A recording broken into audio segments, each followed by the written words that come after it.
Huge travel headaches in the mid-Atlantic. I-95 in Virginia is back open after snow left some drivers stranded for more than 24 hours without food or water.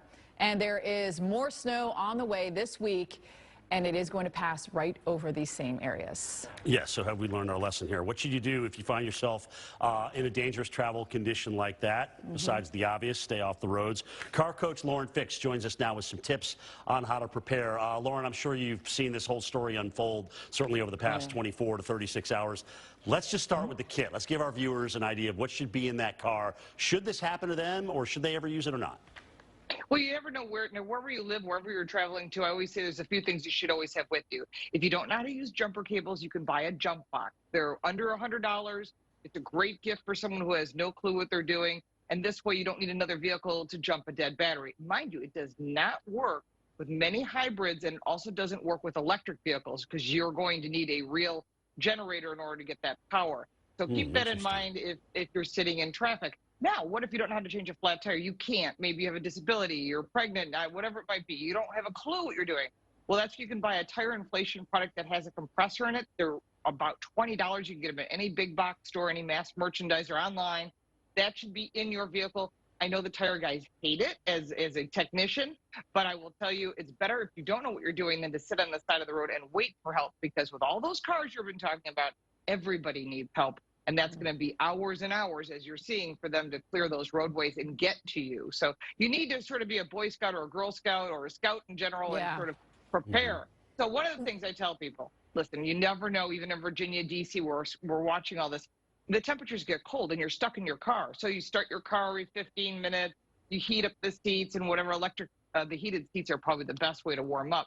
But if you had something as simple as these dollar hand warmers, you can buy them anywhere.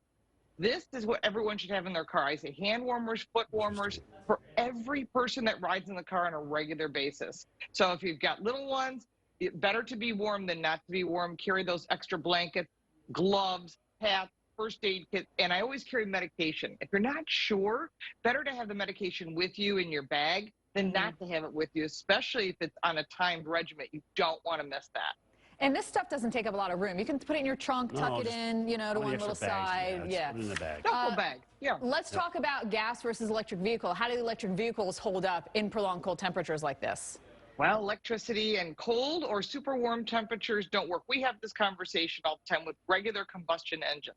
When it's really, really hot out or really, really cold, your vehicle has trouble starting because it's the battery. Now, when you're on a whole bank of batteries and it's an electric vehicle, it will start. Remember, you're going to lose some of the life of the battery, typically between a third, 20% to a third of the life of the battery. So if you have a 200-mile range and now you only got 150 miles, just for example, that's what, that's left, and depends where you were driving and where you're coming from. Remember, that battery life is going to start shrinking very quickly, especially when it's just sitting there. Now, there are preheaters in some vehicles. There aren't in others. It depends on the vehicle. But there's no vehicle that's going to be able to last sitting there for 16 hours in that kind of traffic, which is why if you have a combustion engine or a diesel engine, you start the vehicle up for about 15 minutes. Use those seat warmers if you haven't put your hands underneath your legs to warm up your hands, because I've had frostbite many times, and it comes on really quick each time. So you have to remember that once you've had frostbite, you want to make sure to have gloves in the car. Lauren, yeah, I mean, it's interesting whether you're an electric or combustion. You still face the same issues, right? Yeah. Of either losing gas or losing power due to the battery. So I wanted to ask, Lauren, got a lot of questions on Twitter yesterday regarding, well, what if you were an electric vehicle? Lauren Fix, the car coach, great information as always. Thank you for joining us.